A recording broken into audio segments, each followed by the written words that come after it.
Hello, welcome to the Cricketers Playbook podcast, here to the first Ashes test of the summer. I'm your host, Tim Williams, here with me to talk through it, as always, Cricket Australia commentator Max Bryden. Maxie, how are you, mate? How do you think I am, mate? Yeah. The Ashes starts this week. I was thinking, how do I introduce it? Kid on Christmas doesn't do justice to what you're feeling right now. We all love cricket on this panel, but you're sort of elevated above all. What a time to be alive, hey? It's incredible. I think I mentioned on our BBL podcast the other week, the weather's getting good, the shorts are on, the days are late now, the sun's up, and the cricket's on. It's actually coming. We've been speaking about this for feels like years, and now every single question that we've got is finally going to start getting answered on Friday. I can't wait. Yeah, and I think the best thing about it, everyone's sitting going, Australia will whitewash and be 5-0, it'll be 5-0, and then all of a sudden we lose Hazelwood, we lose Cummins, so the Poms sit there and go, maybe we're at a little bit of a chance. They've lost two of the best bowlers of all time. So it's just giving them false hopes. When we do crush them 5-0, it's even better, mate. Also with us today, the man with the best stats in sport, fresh off a European adventure, fresh off a successful engagement. Yes. Rando, welcome and congratulations, mate. Thank you very much. Going public with the engagement, haven't done that yet on a podcast. So this is the announcement 2 months later. So, taken man. Sorry to all our listeners who were thinking maybe I'm a child. There weren't many. All those females. All those females, yeah. In, Oh, yeah, the thousands that come in all the time. Is public announcement okay, or would you like to do this over a grander audience? Well, I'll probably cut up this reel and just have this as the starting reel as a public announcement. Went away a random stats guy and came back a random stats man. That's it. Yes. So TM that indeed. But no, very excited about the Ashes, and I think the best part is just I love the oldies. Peterson, Ponting, even Gilly's getting in on the sledging at the moment, and that's what I love the most about the Ashes. Can't wait to beat them 5-0. Honestly, mate, it's going to be absolutely wonderful. Best thing about Ashes cricket, like in previous Ashes series, obviously in Australia, where we have got out to 3 or 4-0 leads, and just about in any other sport or series, whatever it might be, if there's ever dead rubbers, call it what it is. You tune out. You're like, I don't care. Doesn't matter what code of anything. Cricket, Ashes, you're like, no, we need 4-0, then we need 5-0. Every test is just as important as the last, even if it is 3-0. Now, look, we're getting ahead of ourselves. On today's show, we are going to be previewing the Ashes series, obviously with a focus on the first test. The key talking points will, of course, be the Australian team battles. Brendan Doggett looks likely to debut for Australia with a few out. What quicks are next in line, though, if things don't go to plan for Doggett and the Australian team, with Hazelwood gone, Cummins gone? Who's next in line that could come into contention later on? The other question will be Webster versus Jake Weatherald. Do we go with a true opener, an untested one on the international scene, or a proven all-rounder in Webster? The English cricket team, we're going to have a look at what we're coming up against, the stats to fear. Rando mentioned to me pre-show, tough to find the stats to fear, so I'm keen to see what he's got because I don't know how much he's come up with. And the big one this summer coming in for Joe Root and his legacy. What would a century mean to him if he gets it, and what would it mean to his legacy if he does not? We're also going to drop our series predictions at the end. Before we get into those team battles, boys, and predictions, a quick history of the Ashes, courtesy of a website that I can't remember and did not write down. Australia have held the Ashes since the home series of 2017-2018. The last series in Australia, we won it 4-0. 5-0 was saved by rain from memory, Max. It was the Sydney test. I think I was at it and just rain. Otherwise, sounds like Sydney. Yeah, we were staring at 5-0. I'm pretty sure it was the Sydney test from memory. The past two series over in the UK have been drawn 2-2, so retained by Australia. We last won 5-0 back in 2013-14, and it was the third time we'd done it. This is the best one. England's last test victory in Australia was in the 2011 series. There have been 30 tests since the year 2000. Australia have won 23 of them. England 4, obviously in Australia. 3 of those were in that 2010-11 series that the English won, and there's been 3 draws.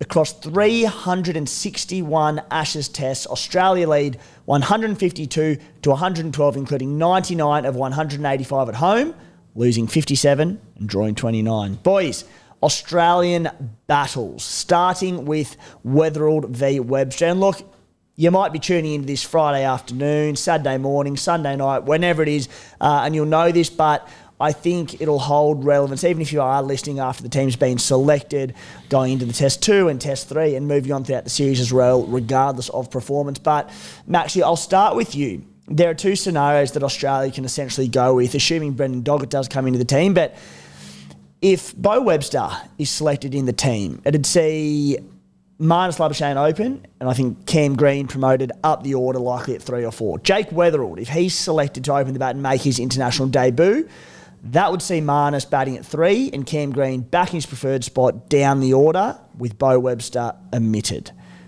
Which way do you think they will go, and which way would you go? Great question, mate. I think they are going to go with the Weatherald option and big bad Bo. The slug from Snug is unfortunately going to have to spend a little time on the sidelines. I think that's what's going to happen. I feel like that's where all the mail is pointing, that Weatherald's going to get his opportunity and get that baggy green on Friday. And I think I'm happy with that. I think I'm comfortable with it. It's obviously awful luck for Bo, who has not put a foot wrong since stepping into the Australian Test team. In fact, he's been arguably our second best player in almost every single game that he's played so far. I think, unfortunately, the facts are that about 75% of this Australian Test team picks itself every single time they walk out there, right? We know the bowlers are the bowlers. We know Steve Smith, Travis Head, they are who they are. We know Alex Carey, he's going to take the gloves. We know Usman Khawaja for the most part. Despite some things I've said earlier in this preseason, he's going to open the batting. There's a handful of slots that fall in this Australian team, and they are picked on form. And when you look at the form, unfortunately, Bo hasn't necessarily made a case recently, particularly in his Shield form so far, that he has to be picked. And I think as such, the bigger case is that Marnus gets to bat where he wants to, which is number 3, not opening. I also think I like Cameron Green a lot better at number 6 than I do at number 3. So I think it's unlucky for Bo. I think he'll cop it on the chin, but I do believe we're going to get a debutant, and I think it is the right call to open the batting in Jake Weatherald. We'll jump to you shortly, Rando, but look, I'm team Bo Webster for a few reasons. And like I said, Bo Webster proven was fantastic for us last summer. I did find a good stat via Cricket Australia. Since his debut in last summer's Sydney Test, Bo Webster has been confronted with some of Test cricket's most challenging pitches. The average first innings score in the first 7 tests has been his first 7 tests has been 257. By comparison, the average in Mitch Marsh's first 7, the man he replaced in the Aussie 11, was 385. But we go into Jake Weatherald, and first and foremost, if Jake Weatherald does get selected, it's a wonderful story, and the resilience and the challenges he's had to overcome in his career.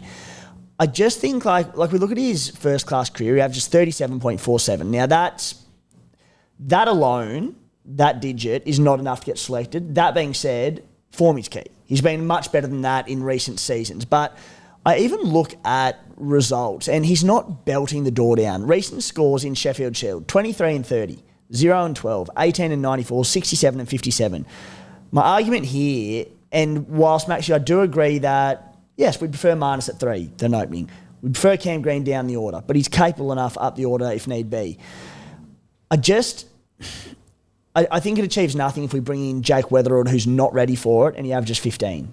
When you're omitting a proven player like Bo Webster, who's been good at international level, adds another bowling option, I would be going Bo Webster.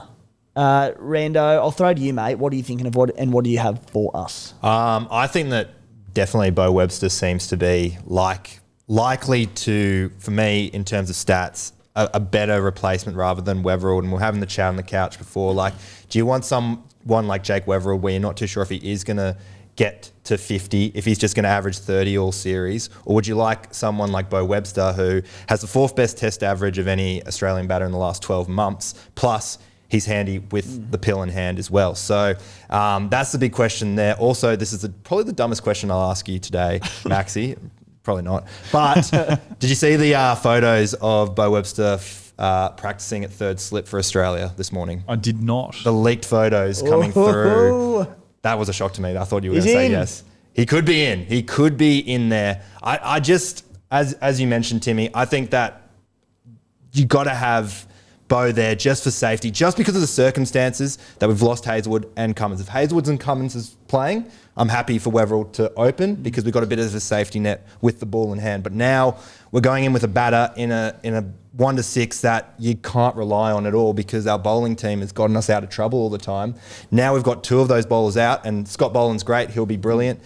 Brendan Doggett, we'll see how he goes in the test firm. The annoying thing about Shield cricket is they don't play cricket at Perth Stadium. So that's a bit of a downer. But yeah, that's the big if for me. I just feel there's a bit more safety with Bo Webster. I think Cam Green, as a batsman, we need him in there. He can also bowl a couple of overs. He has a great strike rate against England. He's taken a wicket in 87% of his matches against them. So he can deliver a bit of pressure with the ball as well.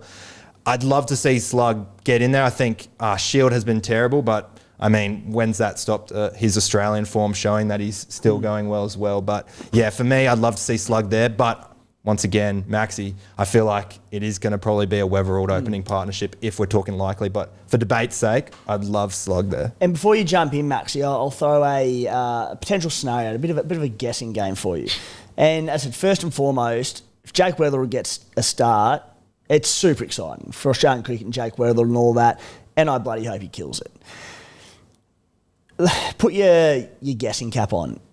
The test is done. It's gone bit under about 4 days. It's a 4-day test. The average total, 320 runs.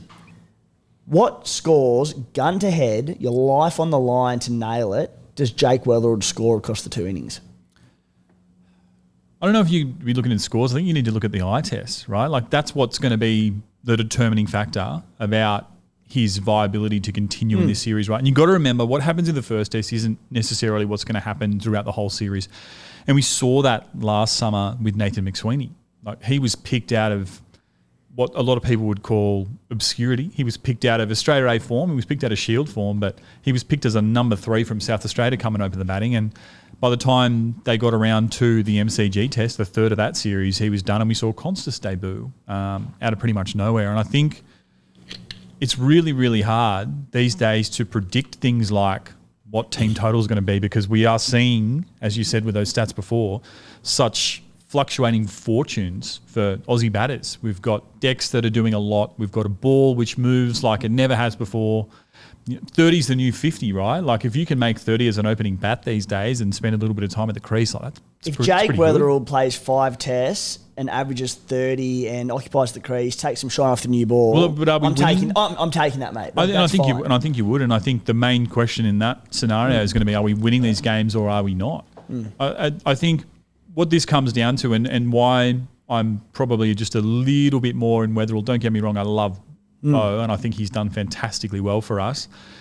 It's balance, right? Like you got to think about Weatherald's not coming in here and replacing Constas. Like he's replacing David Warner. Like we have been searching for an opening batter for 2 years since he retired. We tried Steve Smith, it didn't work. We tried Marnus last year in the Test Championship, that didn't work either. We gave McSweeney a crack when he was a number 3. We've had consistently preached at us from the selection panel that it's not about the position, it's about the best 6 batters in Australia. And as Pat Cummins said, batting orders are overrated, right? That's the words that have been said, that have been preached coming into this series. This looks like potentially an admission that maybe that's not the case, right? Because we are taking a specialist opener and prioritising him over a guy who's predominantly scored his runs in the middle order.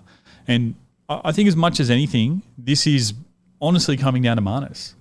I think we tried last year to bust Marnus out of his form slump by shoving him up into the opener's spot, and it didn't work in that Test Championship final. We got absolutely rolled by South Africa.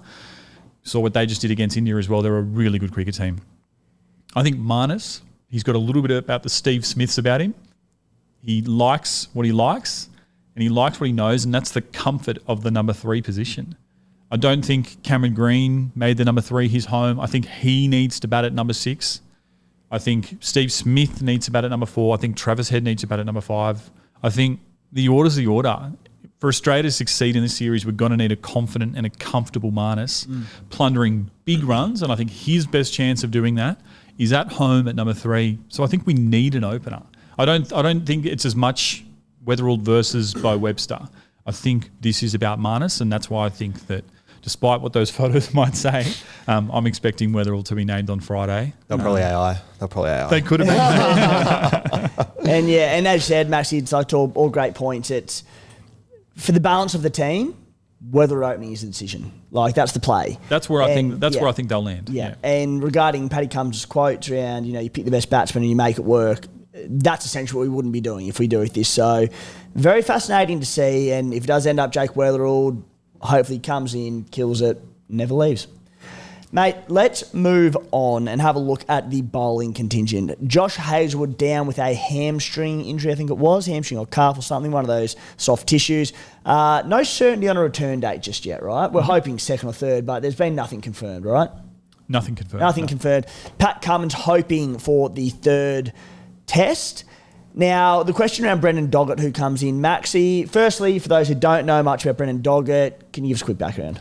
Brendan Doggett, just one of the best stories in Australian cricket. He's from Toowoomba in far north Queensland. They'll always try and remind you that. He is a self-described late bloomer. So he only moved down to play Premier cricket in the Queensland competition to play cricket with his brother. Turns out that was a pretty good call because he's been pretty good.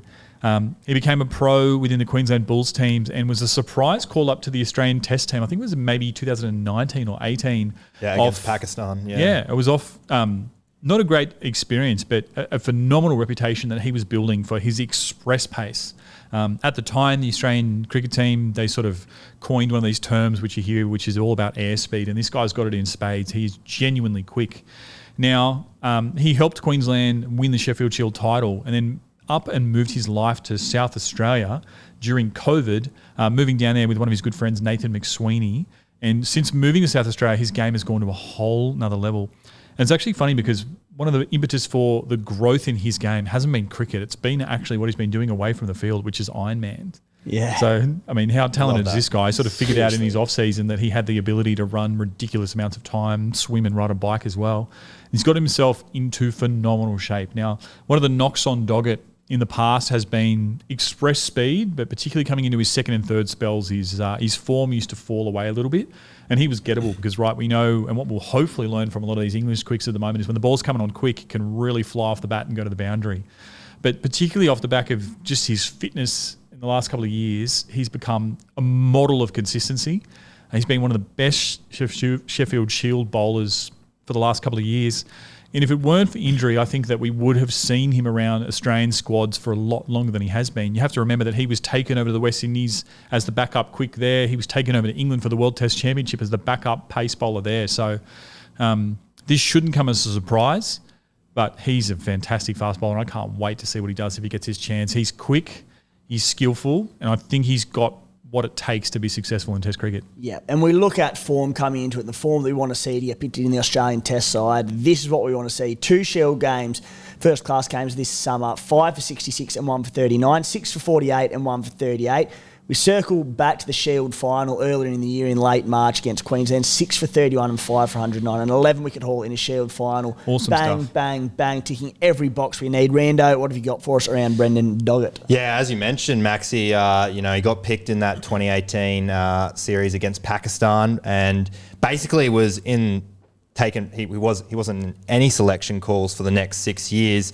His next big selection came, he was injury replacement last year in the Australia A team against India A. He wasn't even meant to be in the original squad. He played that first unofficial test. He got 6 for 15 in 11 overs in that first test innings. I know it's Mackay, but still an incredible effort there. And just he'll be capped 472, there's no doubt. I don't think anyone's going to take it off him. But the big thing here, third Indigenous Australian to earn a baggy green. It'll be the first time we'll see 2 Indigenous Australians line up for the Australian cricket team, Scott Boland and himself, in that first test, which is an incredible achievement as well. And what I really love about Australia, the selectors lately, they've been getting relatable people. And someone who starts doing Ironmans around that 29, 28 stage, really tapping the quarter-life crisis people in our lives, you know? So I really appreciate that selection there, Brendan Doggett. Didn't know that about him, but good to know that he's going to bowl heaps of overs in Perth. But the weather, not Perth weather, 22, 23 throughout the week. So don't think it'll be too hot, but I think it'll still lap it up. Do you reckon you'll be doing Ironmans 2 years into marriage, I've mate? signed up for a marathon. This is another public announcement. Signed up for the Gold Coast Marathon in July. So You actually have? I will be. It comes out 2nd of December, but I've got the notifications on. I've started running. Yeah. Is this shredding for the wedding? Like Not really, actually, but I just wanted to do a marathon and, my 20s are leaving me very quickly. So, yeah. And now that Brendan Doggett's picked for the test team, I might get a test call up. Yeah. Turning into that 30 years old stage. And have you done a halfie before? Never. I never run more than 8Ks. So, God bless me. Follow my Strava. You'll see how we go. Watch this space. Gold Coast Marathon record. What is it? Just for those, we touched on Marnus Labuschagne before. There'll be a few, cricket fans in Australia and across the world, wherever you're listening from, that basically tune in 2 days out from the Ashes and go, let's go, catch me up to date. What's been happening? And Marnus, I thought he was shit. Like, how's he in his squad? And why are you talking about him? Have a listen to Marnus' summer thus far. 50 and 11 in Shield, 101 in One Day Cup, 159 and 18 in Shield, 105 One Day Cup, 160 in Shield, and he also had a 130 back in September. Absolutely flying, Marnus. Maxie, I just want to touch on quickly before we move on from Brendan Doggett. As you said, we're expecting him to get the call up. After Brendan Doggett, I said we've already lost 2 quicks. Who's next? Because Michael Neser getting on. Jai Richardson, I love the bloke, but cannot stay fit to save himself. Brendan doesn't work, Doggett doesn't work, I should say, or God forbid we have another fast bowling quick injured. Who's next? Yeah, look, the one guy I feel the most for in this conversation is Sean Abbott, who's another bowler who's been around that test team and those squads for a number of years. And I think that if you were to kind of look in terms of like-for-like replacements with the Hazelwood injury, potentially Abbott might have even been ahead of Doggett in that conversation prior to him hurting himself. I guess we won't know. No, but... Yeah. But I do hope he does come back fit, and if he can play any part in this series or in this squad, even if it does mean missing out on games for my beloved Sydney Sixers, then you wouldn't begrudge him. I think after him, the Neser pick's an interesting one. He's obviously come into the squad, and then I think what that really says is it doesn't matter if the keeper keeps up to the stumps, which has been sort of the knock on him this summer is that Jimmy Pearson's been keeping the gloves up there. And I think that this will bring in a guy who I got a lot of flack for not mentioning last time you asked this question. Be Fergus O'Neill. Oh, you love Fergie. I do love a bit of Ferg. I think that probably the start of his career, he was kind of pigeonholed as that sort of Chad Sayers type who is going to have an incredible first-class career, going to break all kinds of records in terms of the amount of wickets he's going to take, but might not necessarily have that ability to translate to international cricket. But I think what we're seeing now, particularly with these balls, with these pitches, is that fast bowlers, they don't need to necessarily crank that speed gun up to worry batsmen. And he had a really interesting off-season over in England under the tutelage of Mohammad Abbas, who is a name that the deep cuts will absolutely love. Pakistani, looked like he'd be trying to sell you a home loan, broker that for you at the tea break. There was nothing athletic about this man. He's tall, but he'd land the ball on a dime and could just nip it both ways off the seam. They crossed paths over in the county system and got a few tips off him. And I think he's brought them successfully back into the Australian arena because he's had a great start to the first-class season.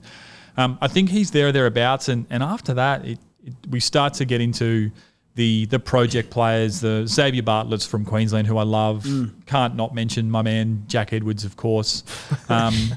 And took longer than I expected. Yeah, it did. I was giving you that. I think I also saw a really interesting comment as well from, I believe it was Aaron Finch, and the preseason suggesting that even a guy like Ben Dorshus, the way he's had a command on white ball cricket of late for Australia, it could translate if he's fit. But do we think Lance Morris would have been in if fit? Yes. Yeah, I think he was probably at the head of that queue, probably neck and neck with Doggett. I think there's sort of that similar role in terms of the guys who are like airspeed guys. Like they're just out and out quicks. Especially over in WA. Yeah, absolutely. And particularly as well for the Gabba test too, which pink ball under lights up there. I mean, I don't know how long that game's going to last, but it could be over in a hurry. That's going to be a tough one. So he could have been there or thereabouts as well. Yeah. Rando. What are your thoughts on a couple of no-namers, players that haven't really been in the limelight? The Liam Hatchers, Matthew Kellys, who are really performing extremely well in Shield. You got Liam Hatcher, 17 wickets. He's got a strike rate of a wicket every 23 balls, an average of 13.4. And then you got Matthew Kelly leading the Shield in wickets taken, 19 average. He's taken 2 fifers, taken 3+ wickets in 3 of those 4 Shield games as well. A WA product as well, so one that might have been unlucky not to make at least the extended squad for a bit of experience. I know he's getting on his 30 at the moment, Matthew Kelly, but those 2 players there, I've been keeping a keen eye on them through the Shield, and they've been impressing. I think Kelly's probably got a little bit of an asterisk just next to his stats off the fact that he's played a lot of his games so far this season at the Wacker, which has just been an absolute minefield and has really aided all of the quicks. Like the games have been over pretty quickly in that part of the world so far this year. But he's a good bowler. And Hatcher the same. I think for guys like that, it's probably really about how consistently they're able to do this, not just at the start of the season, but season on season. It's really pleasing to see a guy like Hatcher do this, who's sort of always had that golden arm ability about him. Like he is a wicket taker. It doesn't matter the format, if it's one-day cricket, if it's T20 cricket or first class. He sort of just unexpectedly just takes like a lot of wickets. But I think they'd probably need for those guys to be doing it a little bit more consistently season on season, like Brendan Doggett has before they're truly elevated. But with the cartel that we've got, these opening bowling spots, they've been so rare to open. I saw, if you look back at the last 6 fast bowlers to debut for Australia, like one of them is Josh Hazlewood, and that was in 2014. Like these things are like golden tickets. They just don't turn up every day. So while it's good to have the depth, it's really only a handful of guys who are ever going to pull on the baggy green and play Test cricket for Australia. Yes. Liam Hatcher, SC Playbook listener. So he's a good man too. So he gets my vote for next. He did say golden arm, so I think still Maxi's good books, Yes, just. Guys, we have expanded at SC Playbook in recent months. We have added NBA, English Premier League, NFL, across our content, across our network, going along with, of course, our cricket and our NRL content. We've created standalone channels for all of these, including cricket for the first time, separate from the channel we've used in the past, which also houses the NRL content. So it's now cricket exclusive on YouTube, on Apple, Spotify, and across our socials on Facebook, Instagram, Twitter, and TikTok, etc. So go and subscribe and listen to us there, watch us on YouTube, whatever it might be, but we are on a different channel now. Our content for Supercoach BBL is also across all of those, with additional content coming along. Our subscription package also available for less than $2 per week, just a third of your daily cup of coffee. To see what we have in store and subscribe, head to scplaybook.com.au and click subscribe in the menu. All right, let's head to the rivals, the Poms. Maxi Bryden, England's predicted 11 for the first test, and more than anything, are there any contentious positions we can expect there? I won't say you put me on the spot here because you did ask me pre-series, but probably going off the dome a little bit in terms of their full 11. But you're going to see Zach Crawley and Ben Duckett opening the batting. That's been the opening pair for a while, as poor as Zach Crawley's record is. At number 3, I'm expecting Ollie Pope there, but I think he's got a rental on that position. I don't think he's fully bought the plot, and he could get pushed out. We'll see Joe Root at 4, Harry Brook at 5. Number 6, Ben Stokes, pending fitness, but he played in the practice game, so I think he should be fine. Jamie Smith will be the keeper at 7. We then get into the bowlers, and I'm expecting 4 quicks, and I think that's where the contention will come in. So I think we will see all of Mark Wood, Jofra Archer, Tongue, and Bryden Cass all play in Perth. The spinner's the interesting one, right? Because I think that we all stand here and go, all right, it's 3 quicks and a spinner, and that's kind of the recipe. But you've only got to really cast your mind back to the last time that Australia played Test cricket, which was over in the West Indies, a pink ball test, where certain Scotty B or S. Bolland took a Test match hat trick, where the Aussies left Nathan Lyon out. Now that was, I can't remember the last time we went into a game without a spinner, but England look like they're going to do that. I think they're just fully committed to the bit. They're fully committed to this kind of alpha version of cricket that they think is going to pay dividends in Australia. So I don't think we'll see Shoaib Bashir. The only other contention spot might be one of those quicks, Tongue or Cass could sit out. We could also see Atkinson play for them as well. Gus Atkinson, who's a good cricketer too. Could be replaced by Will Jacks, who's an all-rounder who can play some overs of spin, particularly if they don't have Bethel, who otherwise would provide a bit of spin. So, big nasty quicks, a good all-rounder in Stokes, who I think is going to hold the key, and some very attacking bats. Yeah, disappointing to hear no mention of English county hero John Smith. Yeah, John Simpson, mate. Simpson. Can't even get his name right. English county hero, not BBL hero, mate. Rando, I'll throw to you for a few stats around the English cricket team, and I've given you Mission Impossible. You know, you say you've got every stat in the game. All the stats lead to Australia winning this series. Give us the stats that favour the Poms that we need to fear. I think, as you mentioned, it's really tough. The Poms, out of the massive history analysis that you gave before, they haven't won in Perth since 1978. It's the only test they've won in Perth in 14 test matches they played over there. So we built them a new stadium so they can try and break that record. But the one big stat that I think's in their favour on recent form last 12 months is just their ability to score runs. There's no denying that. Compared to Australia, it's a lot different. They're averaging 77 runs. They're 0 to 7 with the bat compared to Australia, who are 55. That's a big, massive gap there. You throw in with the unreliability of Jake Weatherald being there. Cam Green hasn't batted. Well, he has batted in the last 4 tests, but he's no certainty to score runs. Travis Head's form recently hasn't been too appealing either. I feel like that's the big stat for England here. I know it's Bazball and people get sick of hearing Bazball, but the way that these English batters have batted, you can look at a couple of them in their last 24 months of batting. You got Joe Root averaging 53, Harry Brook 53, Jamie Smith back there 40.8. They've got players who can hold fort if their openers fail, as we've seen. And I know they only played the English Lions and they were no good. I mean, Joe Root got sent for 117 runs, but Ollie Pope, 190 in those 2 innings. Zach Crawley and, blanking on Ben Doggett, poor me, scoring 80-plus runs. Poor Ben Doggett as well, I know. Both putting their names up in lights. And Joe Root, who... he has the opportunity here to score his first ton in Australia.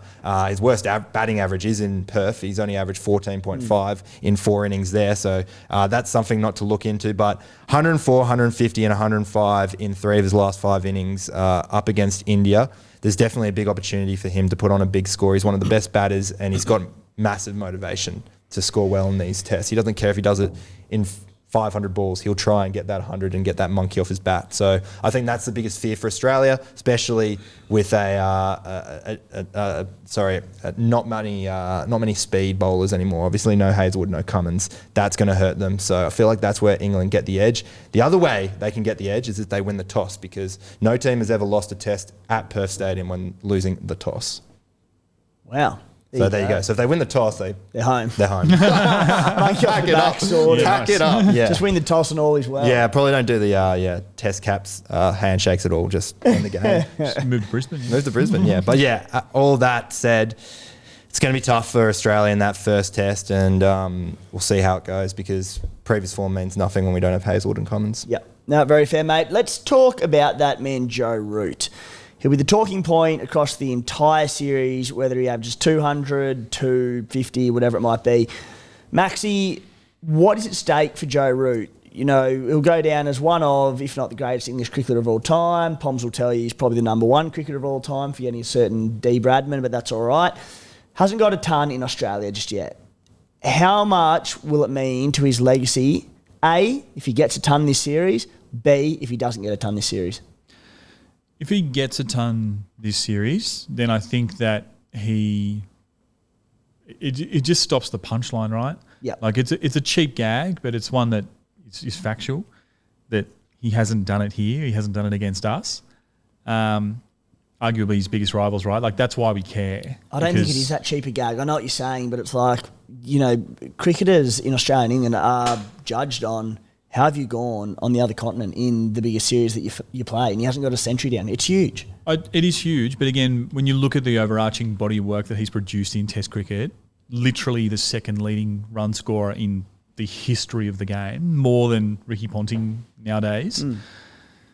Like he's going to go down as an absolute legend anyway. I think it will mean a lot to him. I think the main thing for him, though, or what he will be more focused on is just winning games of cricket. If he doesn't get it, then I don't think the casual Aussie fan is ever going to give him the validation. But I think we do owe him a fair amount of respect for what he's done. In many ways, I liken what he's done to English cricket to kind of what Virat has done. For India. He's kept Test cricket interesting. He's kept Test cricket relevant. And he's bloody good. Would I like him to fail? Yeah, because that gives us a better chance to win. But I think I'm big enough to admit that it's not the be-all and end-all. There is a huge world of cricket beyond our shores, which might surprise a few people. And everywhere else, he is one of the greatest to ever pick up a bat. So it would be really nice for him to do it. If he doesn't, it means we're doing well.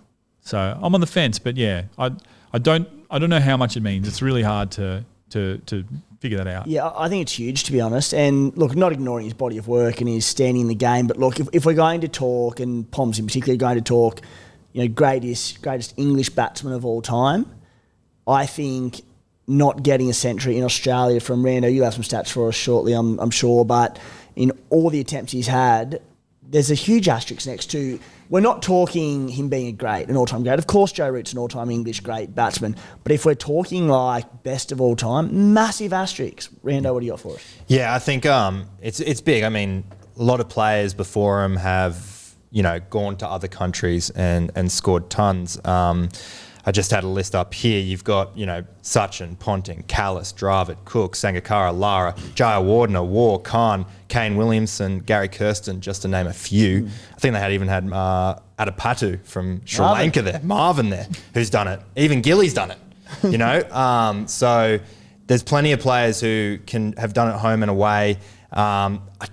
If he doesn't get a ton in Australia, I don't think it's a big defining moment in his cricket career. Obviously, it's something that he'll have to live with, much like, people who don't win a World Cup and stuff like that. But I think for him personally, it's the massive thing. It's against the biggest enemy in cricket for England is to do it down there in Australia. So I think if he's able to do that, obviously his stocks is into immortality, cricket's immortality would be huge if he can get that ton, and it'll be a massive monkey off his back. And, I'll clap whether he gets out for 0 or he gets 100. I'm very interested to see him succeed, but I'm also as interested to see him fail as an Australian. And it's Leo Messi getting a World Cup. It's probably to a slightly less degree a Roger Federer and Novak Djokovic getting their first Roland Garros on clay against Nadal. It is Rory McIlroy getting a Masters. If they don't win these individual ones that eluded them all for so long, no one's denying them, them being all-time great, but there's an asterisk around, are they the greatest ever in their sport or whatever it might be? Yeah, that's all I got for you. No, I think you're right. And I think the Aussie lens matter, right? And that's what we're talking about here, because when you do look at his career, it's fantastic, it's undeniable. But Australian fans, to earn their respect, you got to do it against our boys. And you got to do it in our conditions, right? Because that's what we're judging people on. It's the sad reality of this sport is that so many people, they don't care what happens when it's not happening between November and the end of January on our shores.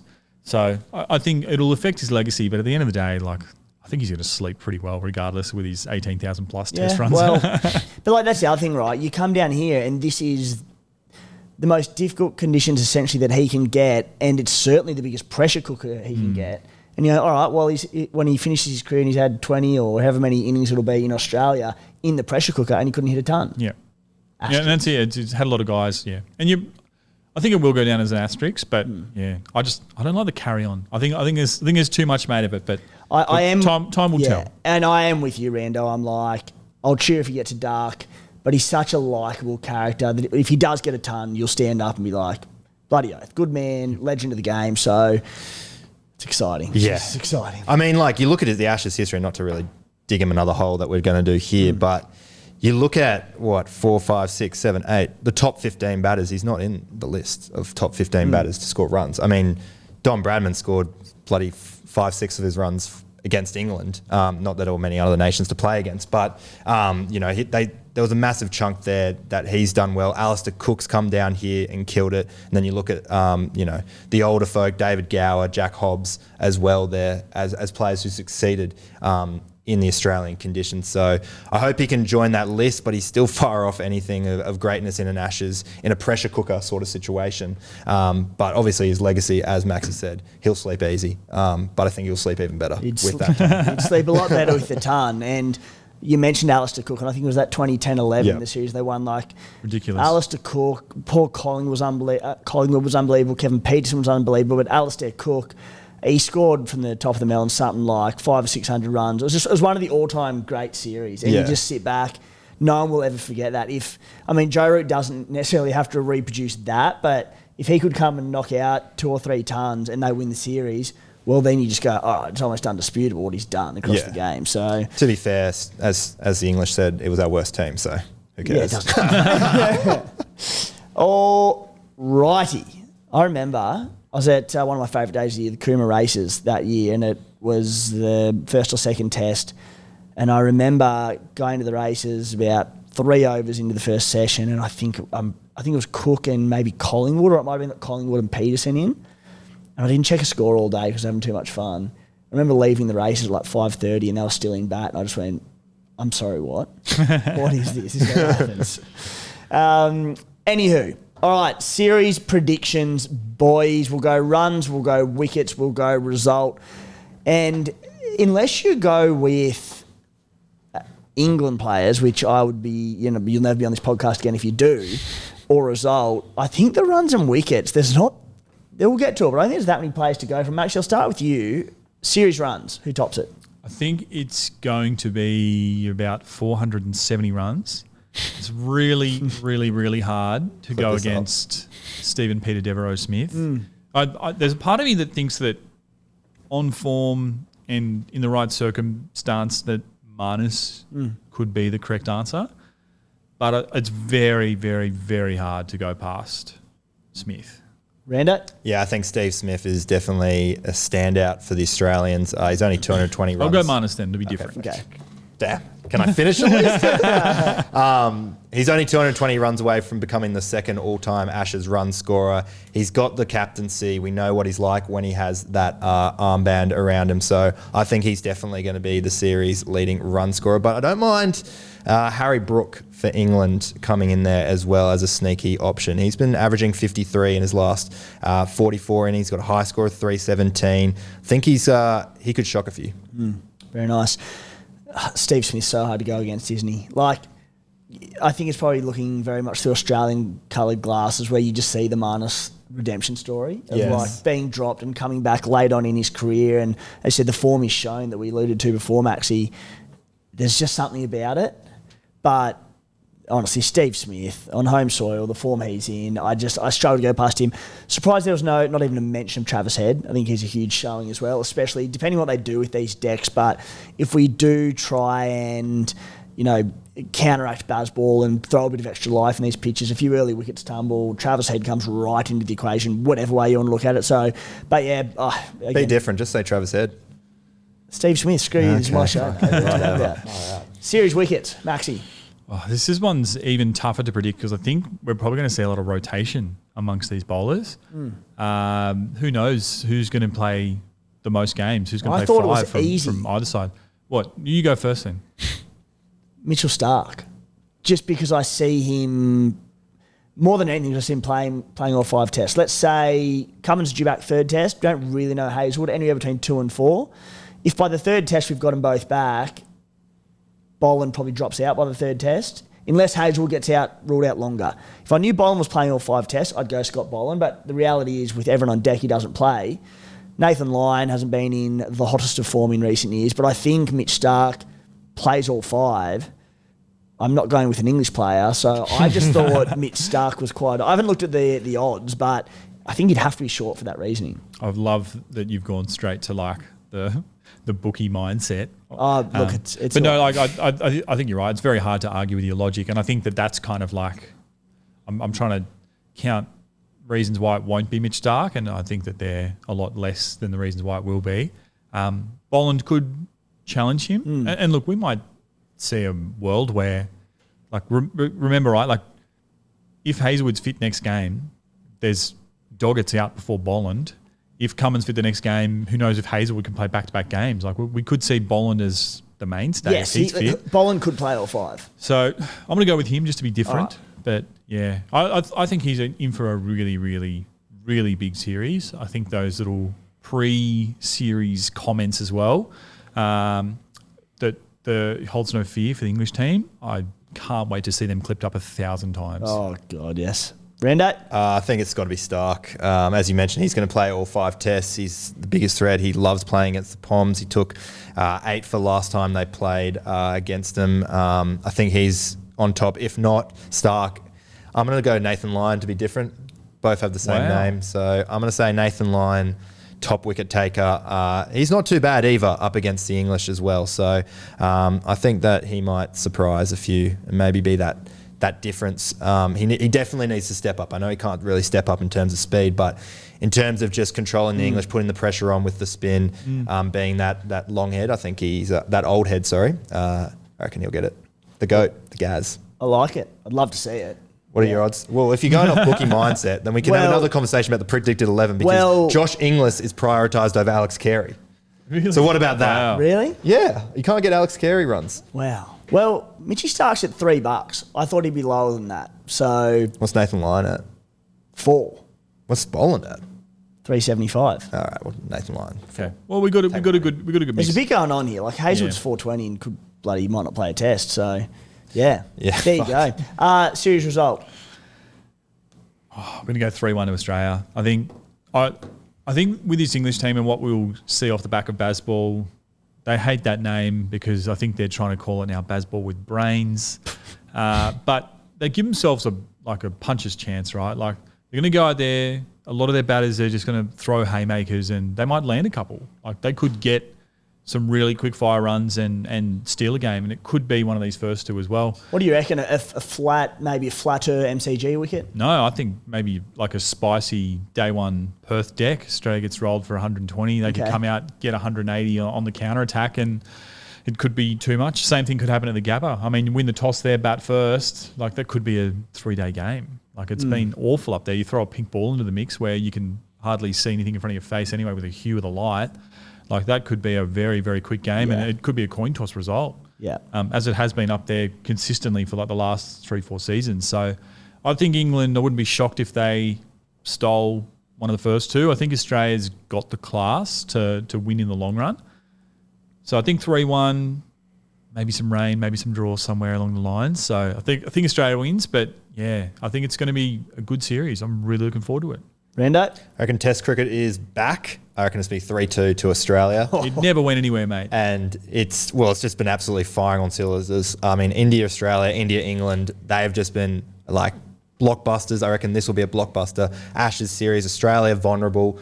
I reckon England get up to a 2-0 lead, which will be even funnier when we come back and win the last 3 with Cummins and Hazelwood in the mould. That would be Imagine a live game at the SCG. Oh, that'd be unreal. Goodness.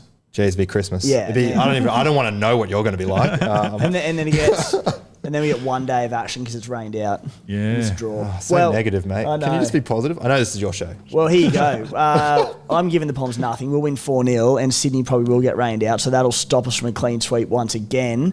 And yeah, I'm going with that. One last thing before we move on.